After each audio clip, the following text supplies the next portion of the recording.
Blog Talk Radio. Hello, and welcome to Indie Streak. My name is Rachel Galvin, and as you know, I interview film industry professionals on this show.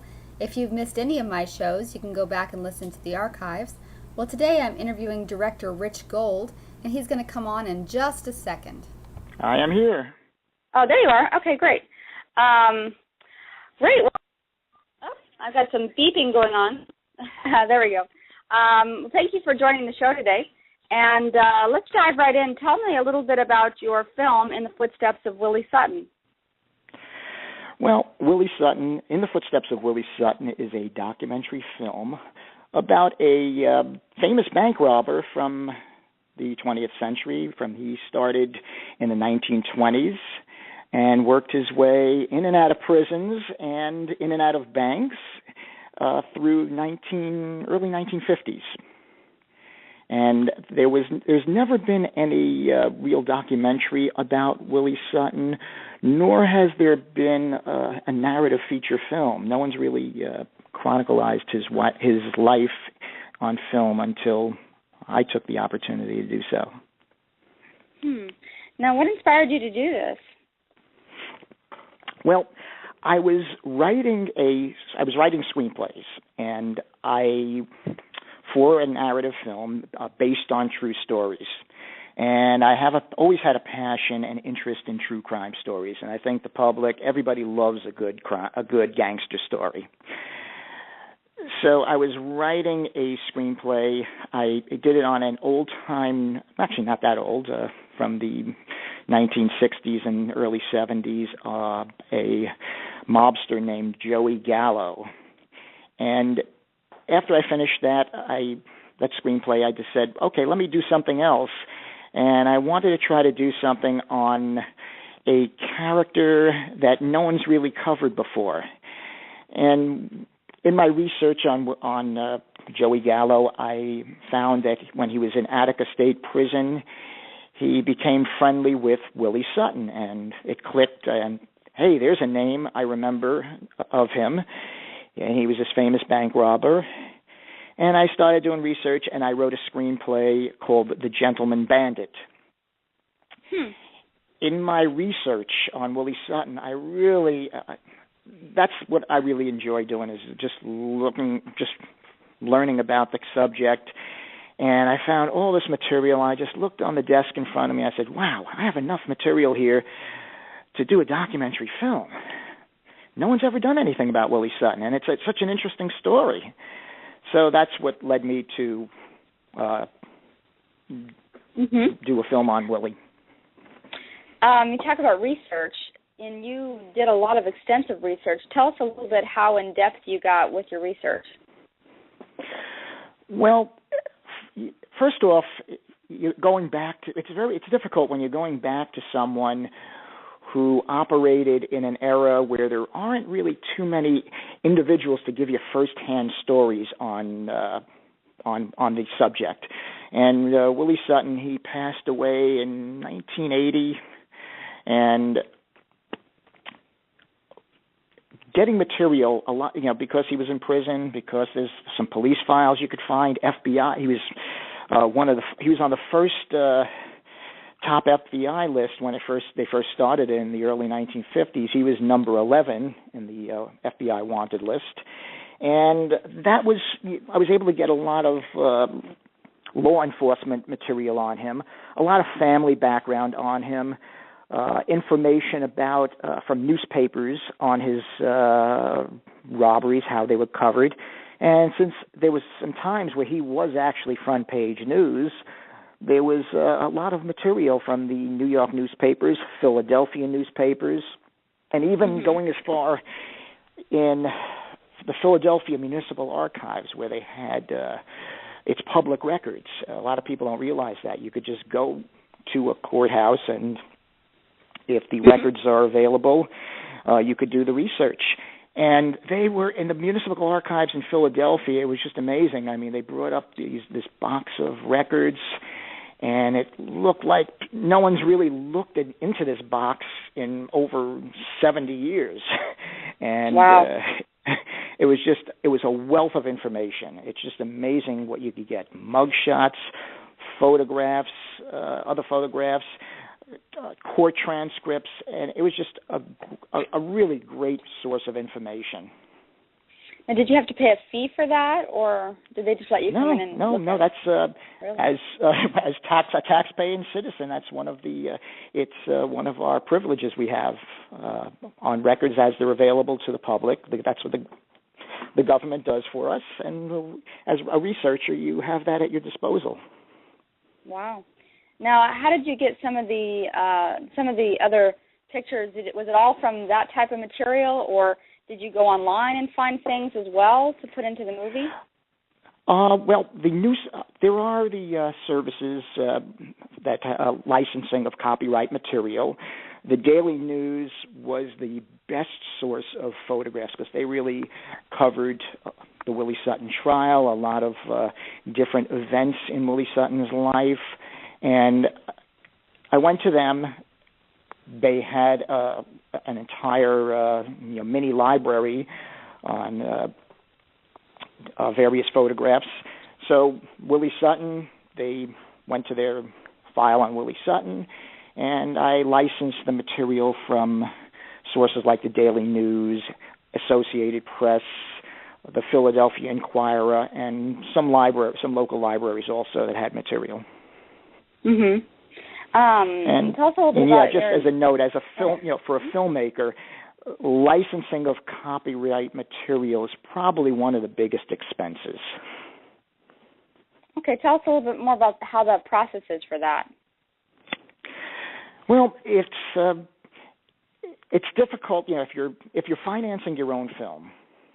You really want to keep the expenses down unless you have an unlimited bankroll. But one of the tricks that I learned was that when you're purchasing the license for copyright material, there's different forms of licensing. For example, for full licensing of, say, stock footage, and it might cost, let's just say as an example, $60 per second. So that's a big expense. Yeah. For a second, 10 seconds of material of stock footage, it's $600. Wow. So, and you're going to use especially if you have old newsreel footage, which is crucial to a topic like this. You want to use it. It's just very, very valuable to the project.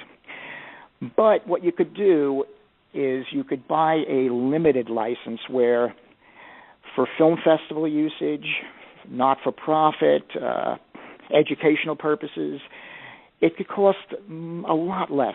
It could cost maybe, I was getting it as low as maybe $15 per second, which still it's a big expense when you're using a lot of footage, but it does help cut down on your cost. And in the contract you have with the houses that are licensing to you, they will put a agreed upon price when you want to upgrade to the full licensing, and you'll upgrade to the full licensing when you have an agreement where someone wants to purchase the film from you, and that's what you'll need in order for for the legal aspect of the project. Now, how did you go about getting your budget for this? Was it all out of your own pocket? 98% out of my own pocket. Yeah. Wow. What happened was, I'm not a traditional, what you would consider a traditional filmmaker who came out of through the film school ranks, and it's been told to me that the mantra of film school students is never finance your own project. Go with other people's money. And to me, I just can't do that. It's I believe you have to put your money where your mouth is. And while it's nice when you could get people to contribute money to the project, it's you really, especially your first film project, you're not going to make much. You're not going to make any money on it. Probably it's a losing proposition in most cases. I guess you could ask anyone that's attempted this.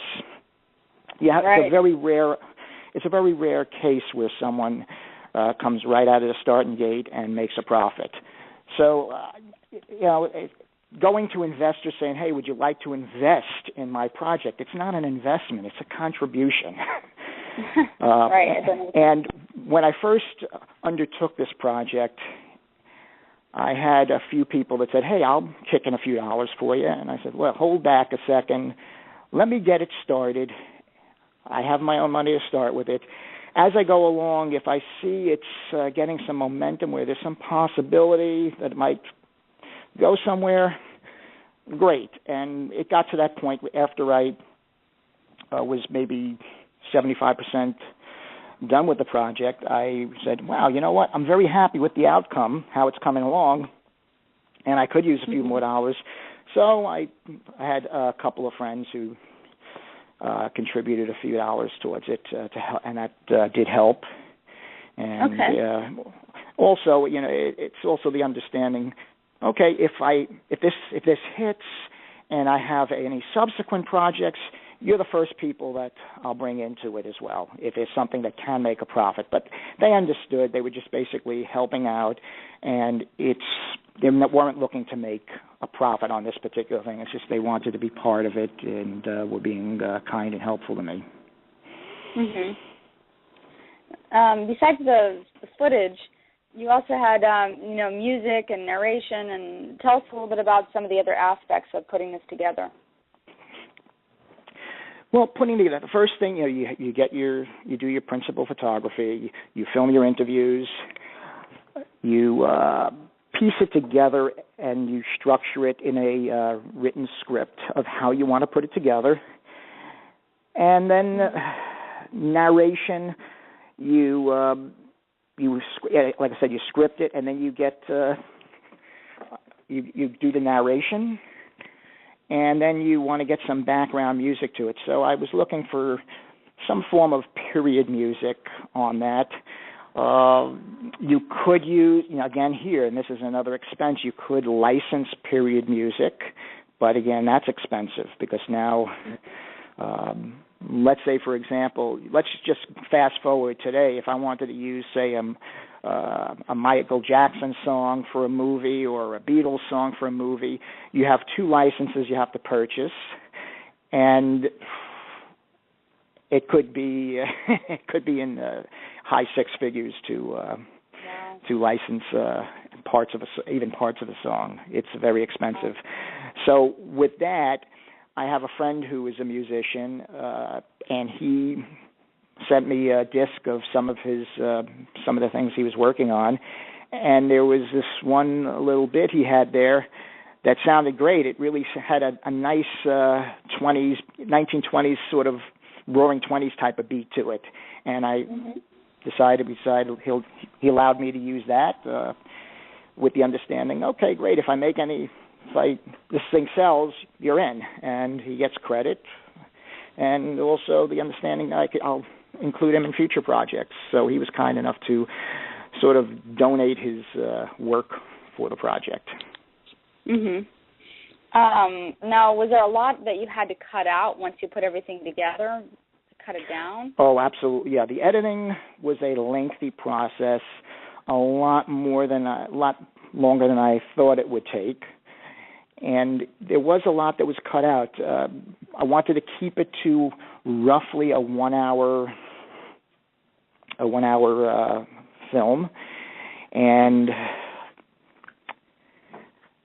I think we were able to cover a lot of the key points, and I think it flowed well. It flows well. It tells the story. It tells the good. It's good, I think, at telling the story of Willie Sutton, and it tells the story in pictures. So I was pretty happy with the outcome. The interviews were very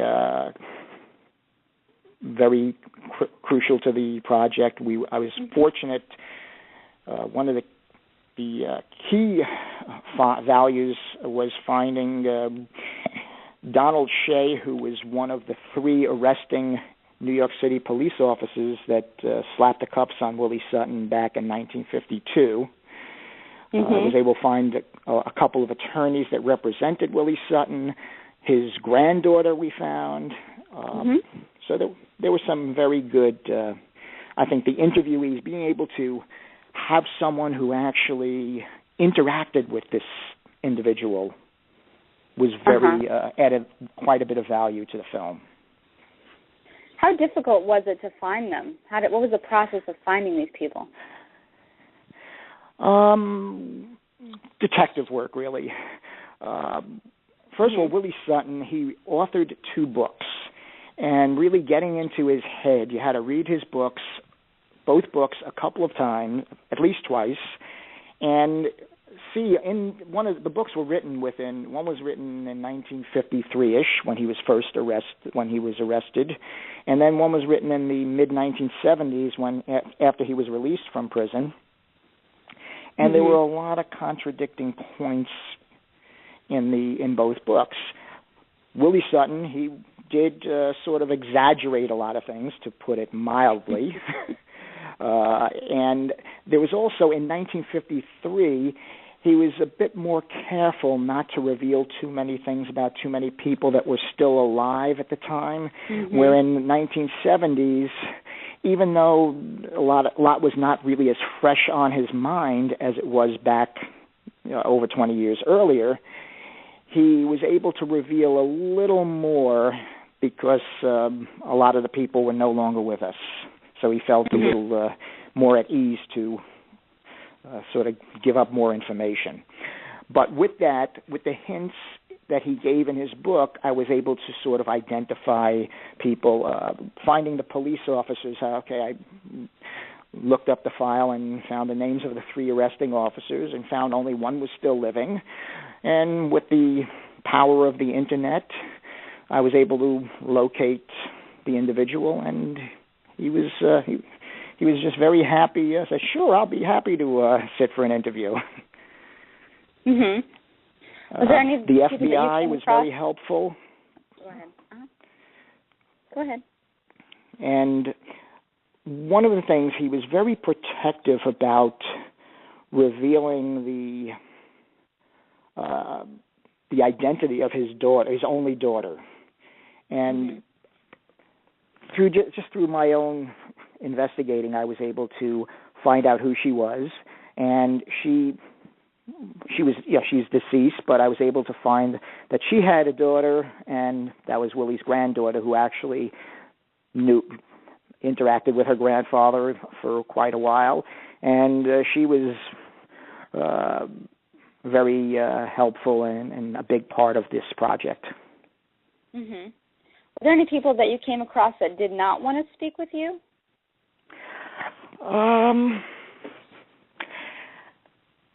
There were there was a couple of individuals that were sort of relatives of his accomplices.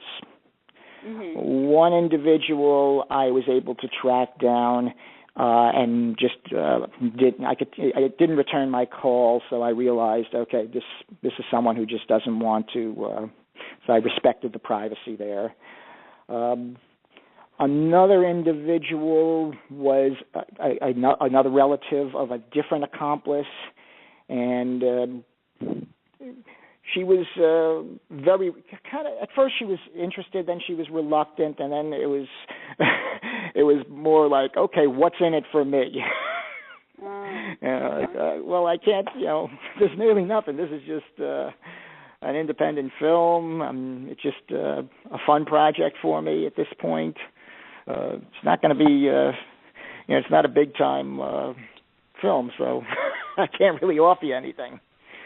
Wow. And that was basically it. But most people were very thrilled to talk about their experiences with Willie Sutton or knowledge of Willie Sutton, and you find a lot of people just like reminiscing about key historical events, even if they're criminally related. What was so fascinating about him as a character? What makes him really unique as a criminal? Because there's a lot of things, but give me a few. Well, you're talking about an era where bank robberies were rampant. You had your Don Dillingers, your Bonnie and Clydes, your Babyface Nelsons, and all these people that we've seen covered in film coming into banks, shooting the place up, pulling their guns. And here is Willie Sutton. He never fired his gun. Mm-hmm. He basically used his wits to pull a bank robbery. What he did was he studied the bank's procedures, and his routine was he would go out and get a messenger's uniform or a policeman's uniform, pose as one of these types of individuals, knock on the door of the bank before it opened, get himself let in, and then his accomplice would follow him. They'd wait for each employee to come in, wait for the manager to come in, get the manager to open the vault, and then walk out of there with the money before the bank opened to the public. Mhm. And he was a clever bank robber. Mhm. And didn't have to resort to any real violence. There was the threat of violence, but he never really had to follow through with it because he psychologically disarmed his victims in the bank, and that was and that worked well for him. And he had some elaborate. That's what kind of made him, I guess. Well. I'm sorry, what was that? And to talk a little bit about his escapes as well. That was the other. Also, he was clever. He escaped from 3 maximum security prisons, and each of his escapes were very well planned, and we cover that well in the film. I personally found his 3rd escape to be pretty amusing. They were all amusing in their own ways. The 3rd escape was his final escape, where he was a fugitive for 5 years, was from Holmesburg Prison, where they were able to get out of their cells, himself and 4 others. They managed to hold the guards hostage, put on the guards' uniforms, walk over to the prison wall, and then when the tower guards put the beam on them, they just looked up. There they are in uniform and said, "Hey, it's only us. We just have some repairs to do." And they climbed over the wall, hopped in a milk truck, and out they were.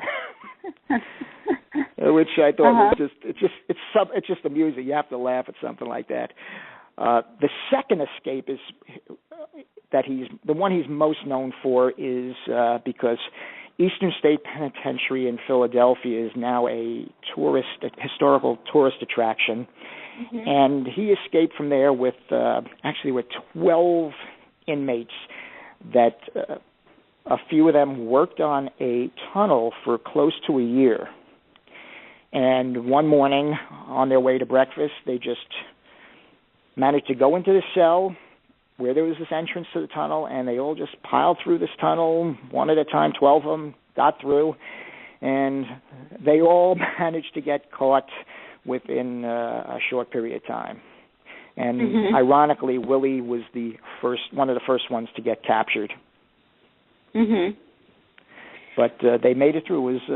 It was the way it's in the film, and people could also read about it, and there's articles on it, actually it's a fun thing to go to take the tour at the Eastern State Penitentiary in Philadelphia.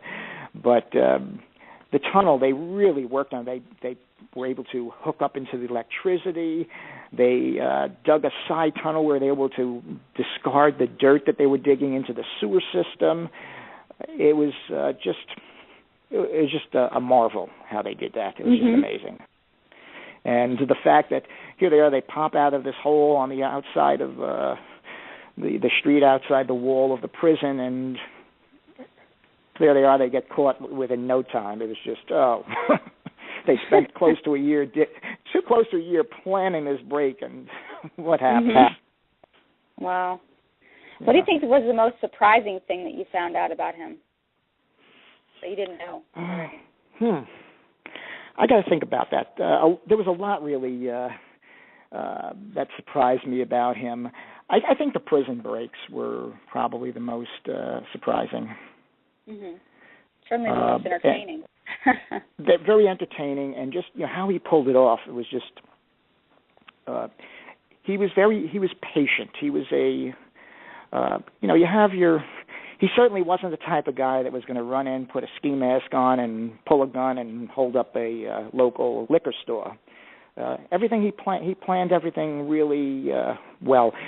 The final robbery that he's known for, it was a bank in Woodside, Queens, New York, and he spent a couple of weeks just watching the bank, watching the procedure of the employees, and that's how he planned things. He just mapped things out. He was very careful, and I guess you could say it worked for him because he never was caught during a robbery. He was never caught fleeing from a robbery. Mm-hmm. And his captures when he got arrested were usually just by something careless of one of his accomplices, or just a fluke, which was the case in his final arrest in 1952, where he was spotted riding on this New York City subway. Mm-hmm. Now, when you did these interviews with people, did you travel to meet with them, or did you do it over the phone? I did. Yes. I know some of them were in the film. So. Yeah, I did travel. There was actually one subject was in Denver, one was in Texas, a couple in Philadelphia, and I did make it a point to go to all three of the prisons that he escaped from. Mm-hmm. Two, Eastern State, which is a tourist site right now. Holmesburg Prison, where I needed to get permission from the prison bureau. It's no longer an operating prison, but they were able to give me a tour, and we did walk through from their notes and from my information the steps that Willie Sutton took and his crew took during their escape. And then the first prison he escaped from was Sing Sing, which is still a maximum security prison, state prison, upstate New York, and that is an operating prison, and was able to be escorted around there, where we interviewed a prison historian there, talking about Willie Sutton's escape. I mean, the individual was not working at the prison at the time. Sutton made his escape in 1932, but he was able to. He had all the records and information on that. Mhm. Now, how long did it take you to put this together, from the beginning of the research through the end of the editing process? Well, since I already had a lot of the research done from writing the screenplay, mm-hmm. When I decided, when I went into documentary film mode, I would say probably 9 to 10 months. Wow. Yeah, 9 to 10 months. And that was only because I didn't really have any one dedicated person working with me on only this.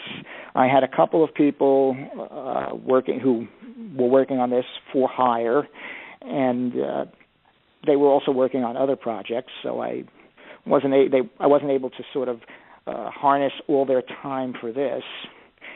Mm-hmm. And there's also another thing, really, is for when working on a film, especially for an independent filmmaker working on a documentary, one of the most important ingredients I find is really you need to be passionate about the subject.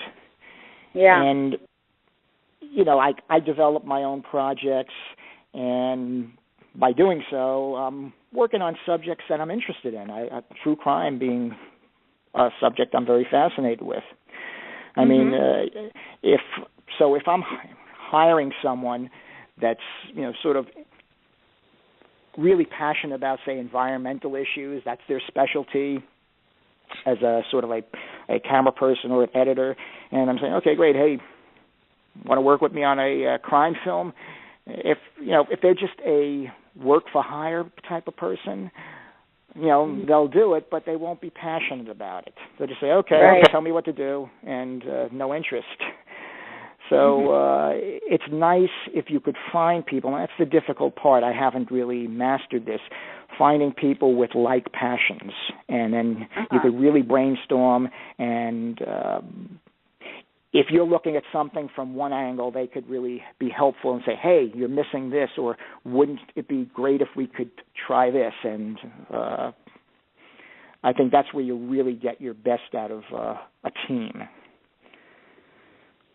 Tell me about the team that you had for this. Did you have a camera person that helped you out with filming, and anybody else helped you with the project? My sort of the director of photography, he's based in New York, and he did most of the filming with the interviews, except I had to, when I had the out-of-town interviews, I had to get local people from those cities. But he was able to fuse that all together, and also I used the same person I used did the majority of the editing as well. So what is his name? Did a really nice job. I was very pleased with that. But again, it's someone it's someone for hire and working on several different projects, and they have to pay the rent and put food in their bellies, and so while I'm paying them a salary for their work, they are also working elsewhere. Yeah. What was his name?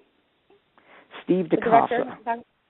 Steve DeCasa, okay. And really talented individual. Okay. I know the film was shown at Doc Miami, as part of Doc Miami when they were here in Boca at the Sugar Stand Park, which is where I saw it. Right, that's tell where me we about met. how you got in there. I'm sorry?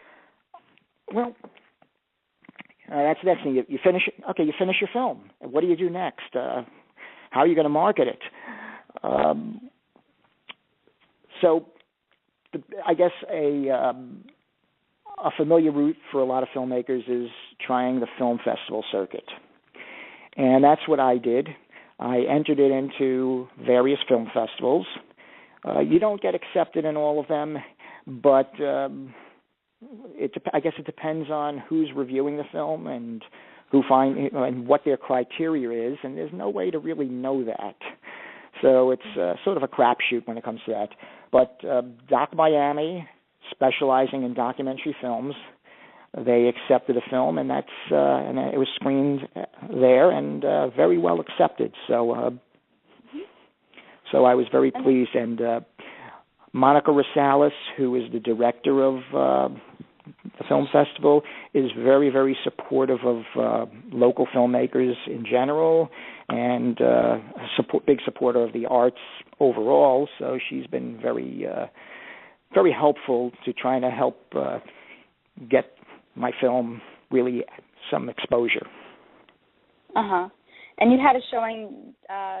Was it yesterday that you had the showing in Boca? Oh, Friday. It was canceled because it was scheduled for outdoors, and it was part of. It was supposed to be raining in Boca Raton at the shops at the Boca Center. It was going to be in the courtyard, but I think it's part of. It was the Boca Chamber of Commerce Festival Days. But that is rescheduled. It's a free event unless they charge. Okay. It's sort of a benefit, and they ask if you want to give a donation, great. Otherwise, it's free. And VIP seating, I think they charge $5. But they're rescheduling that for September 5th at 8 p.m., and that's on a Friday evening. So I will be there for that. Okay, September 5th at 8 p.m. at the shops at Boca Raton. Right. Right? Okay. Mm-hmm. Great. Yeah, so I was thinking, oh, geez, I missed that. So I was going to come out, and then now you have a few now weeks. I can go. Now you have a few weeks, and you can get another picture. We can get another picture together. Yeah, there we go. Now, is it showing anywhere else coming up? Not immediately, no. Okay. It's very limited at this point. However, there are a few things, and another thing I'll lead into, where as a film that you're doing yourself, you're financing yourself, and you're passionate about, it's not just something you say, okay, I'm done, goodbye, after it's completed. When you get something usually comes up that you say, oh, gee, I wish I would have done this, and I wish I could have found that at the time. And I'm the type of person where if something does come up that I feel is valuable to include, I'm not afraid to re-edit. And that's pretty much what happened very recently. An example, about a year ago, the film was being screened, and a woman in the audience introduced herself to me as the daughter of someone named Mimi Saranati. And in 1930, Mimi Saranati was this 11-year-old girl who walked into a bank in Brooklyn while Willie Sutton and an accomplice were robbing the place. Well, this 11-year-old girl ran out screaming, and Willie Sutton and his accomplice, they just dropped everything and left empty-handed. So this 11-year-old girl foiled a Willie Sutton robbery. And in my prior research, I was unable to find any information about what happened to Mimi Saranati. I looked everywhere, and I figured, okay, 11 years old in 1930, she's, probably deceased by now. Well, this woman who claimed Mimi was her mother told me Mimi's alive, kicking, and really remembers all these events, and she's 94 years old, living in Florida. Wow. And at that point, I just said, wow. I was amazed. I said, I just knew I had to go visit Mimi and film an interview. So the film's been out already for over a year, and I just said, that's it. I'm going to interview her. I filmed an interview. It was great. She told a terrific story. And now I'm looking for a local editor that wants a day's work. Okay, so how do people contact you if they want to get involved? Come to me. There's the website, which is www.williesutton.com, and it has all my contact information and email address. Okay, great. And And well, we're running out of time. What I'm looking to do, I love working on projects. I love working with people, like bouncing off ideas. People are always coming to me with ideas, and I always, I'll always listen to people. I won't necessarily say I'll work on it, but I'll listen to someone. I'll give you my feedback. Like I said, if someone's going to say, wow, I'd like to do a project on alligators in the Everglades, I'll say, great, I'm not your person because I don't know anything about it. I don't have any interest on that. But I'll steer them in the right direction. Well, we're running out of time, unfortunately, but, next project, let me know, and I'll bring you back. And we'll talk some more. Certainly. That's great. Yeah, and hopefully I'll get to see you on the 5th. Hopefully I can come out and see you again, and just keep me posted on what's up for what's next, okay? Sure thing. Thank you for having me on, Rachel. Really appreciate it. It's been fun. And I always like talking about the project, especially an interesting, colorful character like Willie Sutton. Well, thank you, Rich, and I will talk to you soon. You got it. Thanks again, Rachel. Have a good afternoon. Right. Bye-bye. You too. Bye-bye. Okay, well, that was a great conversation with Rich Gold, and like he said, he has an upcoming showing on September 5th at 8 p.m. at the Shops at Boca Raton, which you can Google that. I don't have the address handy, sorry. But, check that out if you are local. You can see the film. It's a great documentary. If you're into history at all or true crime, it's definitely up your alley, and you want to take a look at it. Like I mentioned earlier, I don't know, I had a little bit of a technical difficulty, I think, earlier.